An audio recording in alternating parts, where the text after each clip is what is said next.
Hello friends, आज आपका EMRS PGT maths का पेपर था और अभी आप इवनिंग शिफ्ट में ये पेपर दे के आए होंगे। तो इस पेपर के आज मैं आपको आंसर की बता रहा हूँ। अगर आप इनमें से कुछ भी आंसर आपको गलत लगे तो आप कमेंट बॉक्स में हमको ज़रूर बताइएगा। ठीक है, तो हम स्टार्ट करते हैं। जैसे हमारा ये मैथ्स का पहला क्वेश्चन है, 51 क्वेश्चन है और ये वैसे हमारा जो क्वेश्चन पेपर है ये R2 सेट का है। तो आप लोग अपने क्वेश्चन पेपर में ये क्वेश्चन देख लीजिएगा और हो सकता है कि ऑप्शन भी इसके ऊपर नीचे होंगे। तो जैसे यहाँ पे पहला क्वेश्चन है, ये इंटीग्रेशन करना था, मतलब इसका x⁵ अपॉन x² + 1 का। तो इसका जो आपका सही आंसर है, तो ये आपका जो सही आंसर है ये आपका फोर्थ ऑप्शन है। यहाँ पे आपका इसका फोर्थ ऑप्शन ये सही है। तो अब ये आपका नेक्स्ट क्वेश्चन है। नेक्स्ट क्वेश्चन में कह रहा है कि the function f(x) equal to cot inverse x plus x increases in the interval. इसमें आप लोग f(x) ग्रेटर देन 0 करके इससे निकाल सकते हैं। तो आप यहाँ पर देखेंगे कि इसका इंटरवल आएगा ये फर्स्ट ऑप्शन -20 से इन्फिनिटी। ठीक है, अब आपका आता है 53 क्वेश्चन। यहाँ पे आपको इंटीग्रेशन करना था 1/1 प्लस e की पावर sin x का। तो जब आप इसको इंटीग्रेट करेंगे तो आपका इसमें आंसर आएगा थर्ड पार्ट π/2। हाँ, अब आपका नेक्स्ट क्वेश्चन आता है 54। ये भी इंटीग्रेशन का ही क्वेश्चन था, तो ये भी आपने सॉल्व कर ही लिया होगा। इसका जो सही आंसर है वो है फोर्थ ऑप्शन 1/2। अब नेक्स्ट आता है ये एरिया निकालने वाला। The area of the region bounded by the parabola y equal to 2x minus x² and the line y equal to x is. तो ये भी आपने निकाल लिया होगा। इसका जो आंसर आ रहा है ये आ रहा है 1/6। ये तो बहुत इजी क्वेश्चन था। अब आता है 56 क्वेश्चन। 56 क्वेश्चन में ये एक वेक्टर क्वेश्चन था। तो वेक्टर क्वेश्चन में मैं आपको पूरा क्वेश्चन नहीं पढ़ रहा हूँ। इसका जो आंसर आ रहा है वो आंसर आपका है fourth part, 4 × 2i minus 2j minus k cap. ठीक है, इसके बाद आता है 57 क्वेश्चन। ये भी आपका वेक्टर का एक क्वेश्चन है। If the vector A B C form the sides B C C and A B respectively of triangle A B C then, तो इसका आपका फोर्थ ऑप्शन सही है। ठीक है, A cross B equal to B cross C equal to C cross A. अब आता है आपका 58 क्वेश्चन। ये आपका डिफरेंशियल इक्वेशन सॉल्व करने का क्वेश्चन था। आपको इसमें जनरल सोल्यूशन निकालना था इस डिफरेंशियल इक्वेशन का। तो जब आपने सॉल्व किया होगा तो आपका क्या होगा fourth part y is equal to x plus tan x plus C. ठीक, अब आता है आपका 59 क्वेश्चन। 59 क्वेश्चन जो आपका ये भी डिफरेंशियल इक्वेशन का क्वेश्चन है। इसमें आपको ये डिफरेंशियल इक्वेशन सॉल्व करनी थी। तो डिफरेंशियल इक्वेशन जब आपने सॉल्व की होगी तो आपका आंसर आया होगा सेकेंड पार्ट 4/5। अब आपका आता है 60 क्वेश्चन। ये आपका वेक्टर क्वेश्चन था। इसमें आपसे कहा गया था if a unit vector A cap makes angle π/3 with I cap π/4 with J cap and theta belongs to 0 से pi with K cap then value of theta is. तो इसका जो एंगल आएगा वो आएगा 2π/3, मतलब सेकेंड पार्ट। ठीक है, जैसे इस वाले पेपर में जो ये R2 सेट था इसमें ये हो सकता है 2π/3 सेकेंड नंबर पे, और जो आपका पेपर हो सकता है उसमें हो सकता है ये ऊपर नीचे भी हो सकता है। ठीक है, तो आप लोग उसको चेक कर लीजिएगा अपने हिसाब से। The shortage distance between the lines, इसका तो एक डायरेक्ट फार्मूला होता है, तो उससे आपने निकाला होगा। तो ये आपका आया होगा सेकेंड पार्ट 17/5√3। अब नेक्स्ट क्वेश्चन था the angle between the lines. ये आपको दो लाइन्स दी हुई थी, ये दोनों लाइन्स 3D पे थी, 3 डायमेंशन में। इसमें आपको एंगल निकालना था, तो आपका एंगल आया था 90 डिग्री, मतलब second part. Which of the following points lies on the line passing through the point 2 - 3 5 and parallel to this vector? तो इसका जो आपका 63 का आएगा वो भी आएगा, आपका आएगा सेकेंड पार्ट, मतलब 3 0 1 3, 0, 1 ये आपके पॉइंट्स होंगे। ये आपका प्रोबेबिलिटी का क्वेश्चन था। 5 horses are in a race. Mr. A select 2 of the horses at random and bets on them. The probability that Mr. A selected the winning horse is. तो इसका आंसर आपका है 2/5, मतलब सेकेंड पार्ट। ये आपके देखिए यहाँ पे फोटो सही नहीं आई। ये आपका जो क्वेश्चन है ये आपका रैंडम वेरिएबल, मतलब आपका ये प्रोबेबिलिटी का ही क्वेश्चन है। तो इस पे ये तो बहुत आसान क्वेश्चन था। इसका आंसर आएगा आपका सीधे फोर्थ पार्ट 0.77।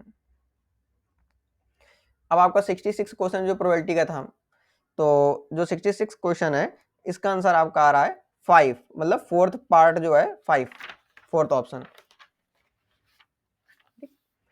अब इसके बाद ये भी आपका कंडीशनल प्रोबेबिलिटी का क्वेश्चन है, तो ये कंडीशनल प्रोबेबिलिटी वाले को का भी जो आंसर है वो आपका आ रहा है 2/5। तो ये 67 का आपका हो गया थर्ड पार्ट, मतलब 2/5। ठीक है, ये आपका स्टैटिस्टिक्स का क्वेश्चन था। If the sum of deviation of 50 observation from 30 is 50, then the mean of this observation is, तो इसका आंसर आपका आएगा 31, मतलब सेकंड पार्ट। हाँ, ये भी आपका स्टैटिस्टिक्स का क्वेश्चन है। इसमें कहा गया है कि all the student of a class perform poorly in mathematics, the teacher decided to give 10। हाँ, तो इसमें आपका जो ये वेरिएंस है ये आपका चेंज नहीं होगा। ठीक है, तो इसका आपका हो गया सेकंड पार्ट। अब आपका नेक्स्ट क्वेश्चन आता है 70। ये भी आपका स्टैटिस्टिक्स का एक क्वेश्चन है। If the standard deviation of the number 2, 3, a and 11 is this, then which of the following is true. इसका आपका आएगा fourth option, 3a² minus 32a plus 84 equal to 0। आज की वीडियो में आपको केवल आंसर बता रहे हैं। अगर आपको इनका सोल्यूशन चाहिए तो आप कमेंट बॉक्स में बताइएगा, तो हम आपका सोल्यूशन भी प्रोवाइड कर देंगे। अब आपका आता है 71 question. The sum of first, ये आपका उसका है प्रोग्रेशन का है, तो the sum of first 3 terms of a geometric progression is 21/4 and their product is 27/8। The common ratio of the GP is, तो इसका आपका आंसर होगा फोर्थ पार्ट, मतलब 2 और 1/2। ठीक है, ये भी आपका एपी का क्वेश्चन है अर्थमेटिक प्रोग्रेशन का। इसका आपका आएगा पहला पार्ट 6:1। तो ये 72 का हो गया 6:1। ठीक है, अच्छा इस क्वेश्चन में डाउट है, क्योंकि if sine theta plus i cos theta and this are conjugate to each other, इसका मतलब क्या हुआ कि sine theta plus i cos theta equal होगा इसके कंजुगेट के, मतलब cos theta plus i sine theta. तो आप इससे देखेंगे तो वैसे जब मैंने सॉल्व किया तो मुझे इसमें थीटा कोई मिल ही नहीं रहा है, तो मुझे लग रहा है कि इस क्वेश्चन का कोई भी आंसर नहीं है। तो आप भी हमको बताइएगा, हो सकता आप बताइएगा, अगर आपको कोई आंसर मिले तो आप कमेंट बॉक्स में बताइएगा। ठीक है, इसको हम छोड़ दे रहे हैं 73 को। अब आता है आपका 74। The area of the region enclose between the curves y equal to X cube and y equal to root X. ठीक है, ये तो बेहद आसान था, आप इंटीग्रेशन से इसको कर सकते थे। इसका एरिया निकालना था। इसका एरिया आएगा 5/12, मतलब थर्ड पार्ट। ये आपका फिर से स्टैटिस्टिक्स का क्वेश्चन है। इसमें आपको mean deviation about the median of the number is 50 दिया हुआ है, देन मॉड ए इक्वल सबसे पूछा गया है। तो इसका आंसर आएगा आपका 4, मतलब फोर्थ ऑप्शन। ठीक है, अब आपका आता है कि ये आपका बाइनोमियल का है। The two successive terms in the expansion of this which coefficient are in the ratio 1:4 दिया हुआ है। तो आपसे पूछा गया है वो कौन से टर्म है, तो ये आएंगे आपका second option, fifth and sixth term. अब आपका नेक्स्ट है 77 क्वेश्चन। इसमें कहा गया है 3,0 is a vertex of hyperbola. ये आपका कोनिक सेक्शन का क्वेश्चन है। इसका आंसर आपका आएगा सी पार्ट, मतलब थर्ड पार्ट, ±5,0। अब नेक्स्ट है 78। ये भी आपका डिफरेंशियल इक्वेशन का क्वेश्चन, डिफरेंशियल इक्वेशन नहीं सॉरी, सीधे सीधे आपको डेरिवेटिव निकालना है। तो आप इसको क्या करिए, log a अपॉन बी लिखा है, तो log a minus log b लिख के डिफरेंशिएट कर दीजिएगा।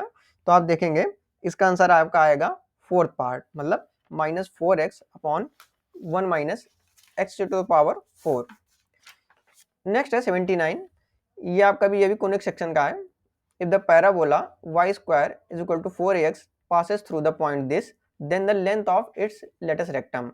इस पॉइंट को आप इस पे पास करा दीजिएगा, a निकल आएगा, और 4a जो होता है उसका लेंथ ऑफ लेटस रेक्टम होती है, वो आपका आंसर आएगा 4/3, मतलब fourth option. A line intersect the coordinate axis, ये भी आपका कोऑर्डिनेट ज्योमेट्री का सवाल है। तो इसका जो आपका आंसर आएगा वो आएगा 2x + 3y इक्वल टू 12, मतलब थर्ड ऑप्शन। ठीक है, ये भी आपका कोनिक सेक्शन का ये हाइपरबोला क्वेश्चन है। तो इसका the distance between the foci of hyperbola is 16 and the eccentricity is √2, the equation of the hyperbola is, तो इसका आएगा third part x² - y² equal to 32।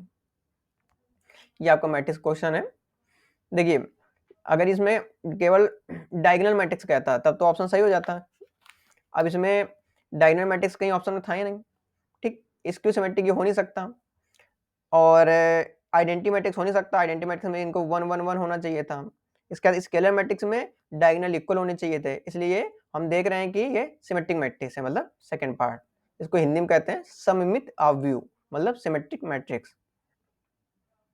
ठीक है, ये न्यू नेशनल एजुकेशन पॉलिसी का क्वेश्चन है।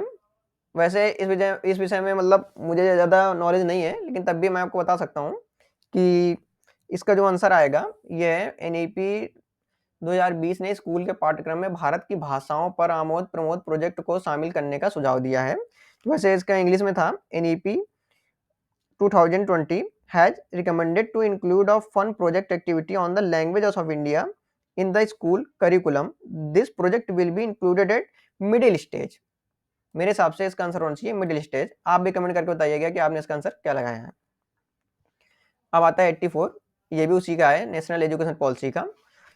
National education policy 2020 has recommended that mathematics and computational thinking be given increased emphasis in school curriculum from, तो मेरे हिसाब से होना चाहिए इसका फाउंडेशनल स्टेज, मतलब सेकंड पार्ट। ठीक है, ये समुच्चय की संकल्पना का परिचय देने के लिए निम्नलिखित में से कौन सा अत्यधिक उपयुक्त योजना है।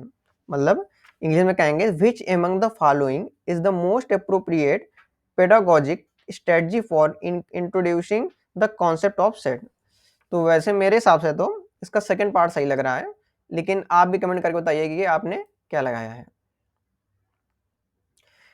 अब नेक्स्ट क्वेश्चन है, गणित में समस्या समाधान कार्य के लिए निम्न से कौन सर्वाधिक उपयुक्त है। Which among the following is most appropriate with problem solving task in mathematics is?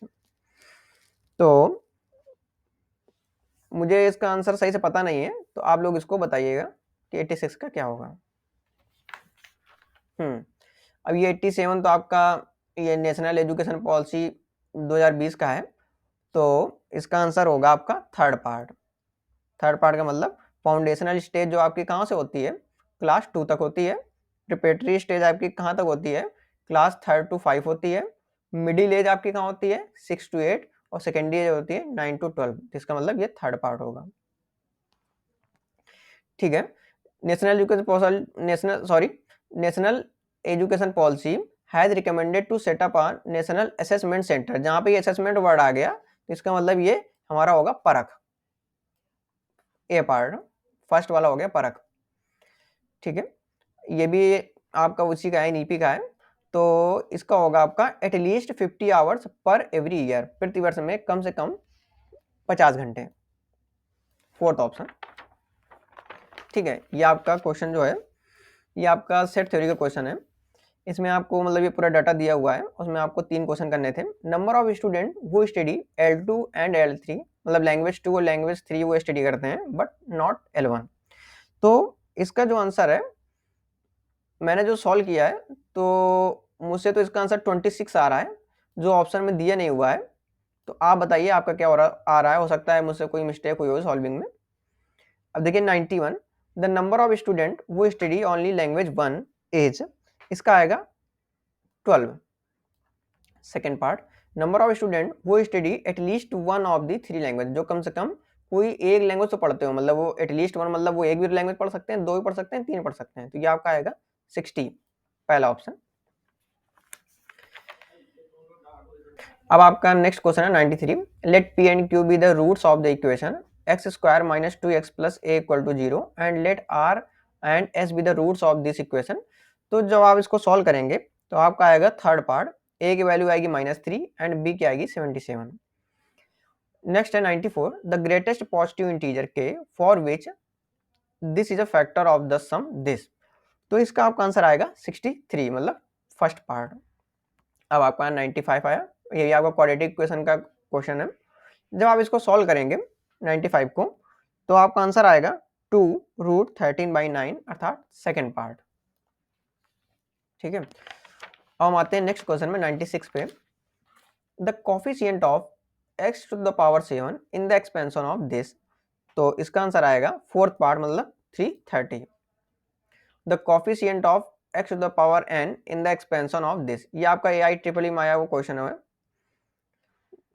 जो मतलब पहले AIEEE के नाम से पेपर होता था, वो इसका क्वेश्चन है। तो 97 का आपका आंसर आएगा फोर्थ पार्ट, मतलब -1 की पावर n 1 - n। ये आपका जीपी का क्वेश्चन है, प्रोग्रेशन का। In a GP consisting of positive terms, each terms equals the sum of the next two terms, then the common ratio of this progression equals. तो आपका इसका आएगा fourth part 1/2 bracket में √5 - 1। 99 question, ये आपका binomial का है, तो हम क्वेश्चन पूरा नहीं पढ़ रहे हैं। ये आपका 99 का जो आंसर आएगा वो आपका आएगा फर्स्ट पार्ट 232। ठीक है, अब आपका आया, ये आपको क्वाड्रेटिक का एक कोई क्वेश्चन है। The value of a for which the one root of the quadratic equation is twice as the large as the other is. ठीक, तो आपका इसका आंसर क्या आएगा? इसका आंसर आएगा 2/3, मतलब फोर्थ ऑप्शन। अब हम आ गए 101 नंबर क्वेश्चन पे। I student is to answer 10 question out of 13। ठीक है, ये आपका परम्यूटेशन एंड कॉम्बिनेशन का क्वेश्चन है, तो इसका आंसर आपका आएगा 196, मतलब fourth part. Let A and B be two sets defined by this. देखिए यहाँ से आपको y की दो वैल्यू मिलेंगी ±√3, यहाँ से x की दो वैल्यू मिलेंगी ±√2। ठीक, जब आप यहाँ पे y ±√3 लेंगे तो x उसमें कोई भी रियल नंबर ले सकते हैं। ठीक, जब x यहाँ पे +-√2 लेंगे तो उसमें y कोई भी रियल नंबर हो सकता है। तो जब आप उनका इंटरसेक्शन लेंगे तो आपको केवल 4 वैल्यू मिलेंगी, इसलिए फर्स्ट ऑप्शन इज करेक्ट। ठीक है, यहाँ पे a जो है 1 से इन्फिनिटी दिया हुआ है, 1 पे क्लोज है, b जो है 3 से इन्फिनिटी है, दोनों 3 पे ओपन है, और c तुम्हारा ये दिया हुआ है। तो आपसे a इंटरसेक्शन b का है, फिर उनका यूनियन a इंटरसेक्शन c का है आपसे। ठीक, जब आप a इंटरसेक्शन b करेंगे तो आप देख रहे हैं ये 1 से इन्फिनिटी और वो है 3 से इन्फिनिटी। तो जब आप a इंटरसेक्शन b करेंगे तो इसका मतलब आपका क्या आएगा? यहाँ से आज आपका आ जाएगा ओपन इंटरवल 3 से इन्फिनिटी। ठीक, क्योंकि आपको इंटरसेक्शन निकालना है। यहाँ से आया आपका 3 से इन्फिनिटी, फिर आपका इन्होंने कहा है a इंटरसेक्शन c। जब आप a और c का इंटरसेक्शन ले लेंगे 1 से इन्फिनिटी और -इन्फिनिटी से 2। ठीक, तो आपका यहाँ से आ जाएगा क्लोज इंटरवल 1 से ओपन इंटरवल 2। ठीक, तो आपका यहाँ से कौन सा पार्ट आ गया? आप देखेंगे यहाँ से आपका दूसरा पार्ट आ जाएगा 1 से 2 और 3 से इन्फिनिटी, इनका यूनियन। ठीक, मतलब सेकेंड पार्ट। ठीक है, there are 10 points in a plane out of 6 this. तो इसका आंसर वैसा आपको जो आएगा, इसका आंसर आएगा आपका करेक्ट 100 आंसर आएगा, इनकी वैल्यू आएगी 100। तो आप देख रहे हैं कि 100 इस पे आएगा नहीं, क्योंकि 100 ग्रेटर देन 100 ये सही नहीं है। ठीक, क्योंकि 100 इक्वल टू 100 होगा, 100 इनके बीच में लाई नहीं करेगा, 100 इससे बड़ा नहीं होगा। यहाँ पे अगर आप 100 रख देंगे ये सही है, 100 लेस देन इक्वल टू 100, इसका मतलब 100 इक्वल टू 100। ठीक, क्योंकि यहाँ पे लेस देन और इक्वल टू होता है। ठीक है, फोर्थ ऑप्शन सही है। ठीक है, इसका आंसर तो 5 होगा, ये तो बहुत सरल क्वेश्चन था, सेट थ्योरी का था। 105 का होगा दूसरा 5। ठीक है, ये आपका, इसमें आपसे 1 1 ऑन 2 पूछा था कि फंक्शन क्या है, 1 1 है, ऑन 2 है, केवल 1 1 केवल ऑन 2। तो ये आपका क्या है? ये आपका दोनों है, 1 1 भी है और ऑन 2 है, मतलब एक एक के और आच्छादक दोनों है, 1 1 और ऑन 2 दोनों है, 1 1 भी है और ऑन 2 भी है। इसके बाद आता है आपका अल्फा एक्स। ये आपको सोल्यूशन बताना था कि कितने सोल्यूशन है। तो इसका आपका सोल्यूशन जो आएगा, नहीं सॉरी, कोई हल नहीं होगा, अल्फा की वैल्यू पूछी थी, तो इसके आएगा आपको -2, मतलब सेकेंड पार्ट। ठीक है, ये आपका फंक्शन था, ये दिया हुआ था, और आपको ये इस फंक्शन में आपको इंक्रीजिंग दिया हुआ था 0 से 1 पे और डिक्रीजिंग दिया हुआ था 1 से 5 पे। तो आपको इसकी then the root of this equation बताने थे। ठीक है, तो इसका आपका आंसर आया था 7, मतलब फर्स्ट पार्ट। ठीक है, आप लोग चेक कर लीजिएगा, शायद इसका 7 ही आएगा, 7 फर्स्ट पार्ट। ये मैट्रिक्स का क्वेश्चन था।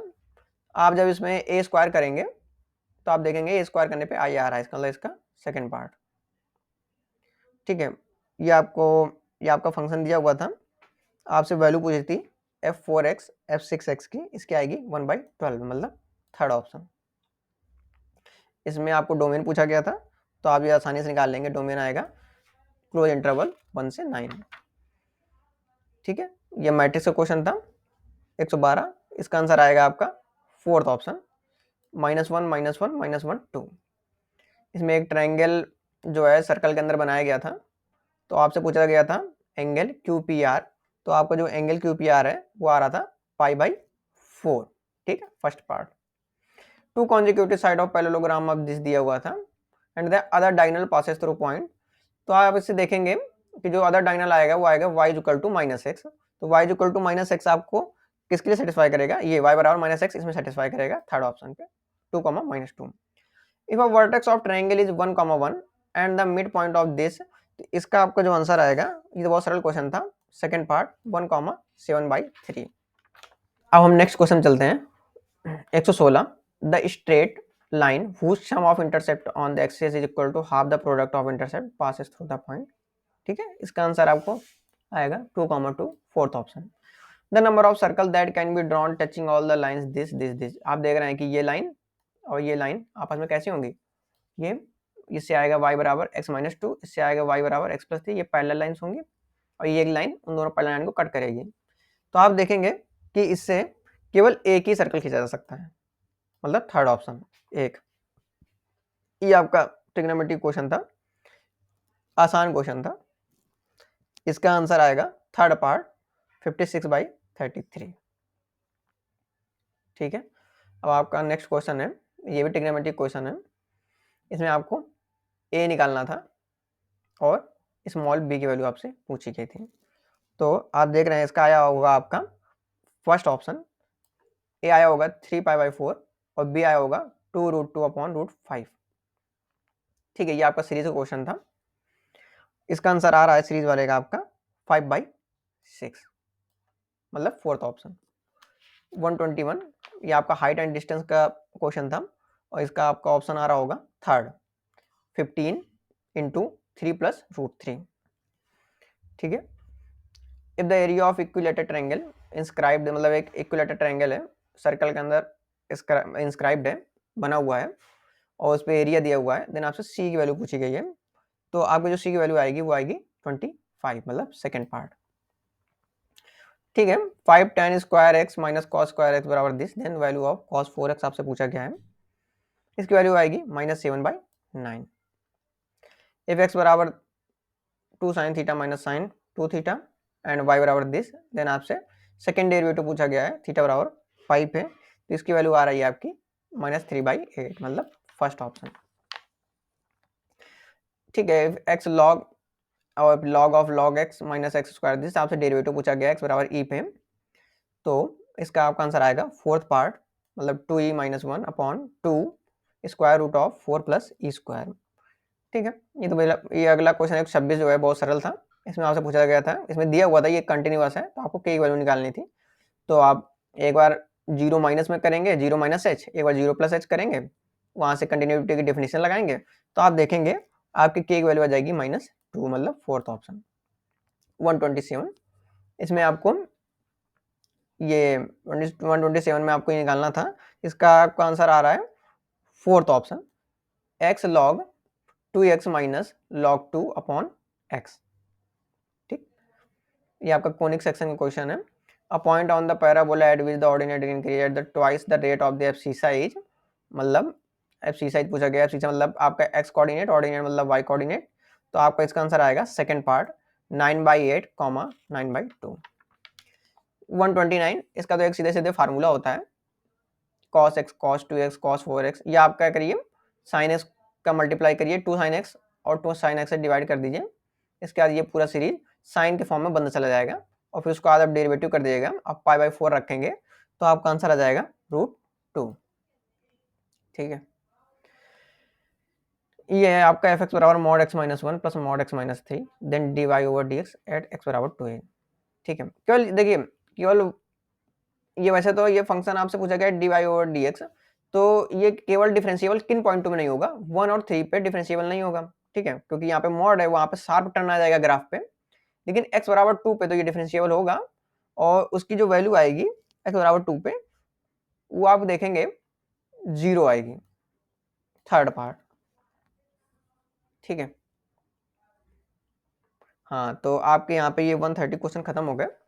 तो मैंने आपको पूरे 130 क्वेश्चन, मतलब जितने मैथ्स क्वेश्चन थे सारे सॉल्व, मतलब सारे के आंसर की बता दिए। अगर आपको सोल्यूशन चाहिए तो आप कमेंट बॉक्स में बताइएगा, और आपसे रिक्वेस्ट करते हैं कि आप आपके कितने नंबर मैथ्स में बने, आप जरूर उनका टोटल करके कमेंट बॉक्स में बताइएगा। तो मेरा सोल्यूशन ये भी खत्म होता है। ठीक है, थैंक यू।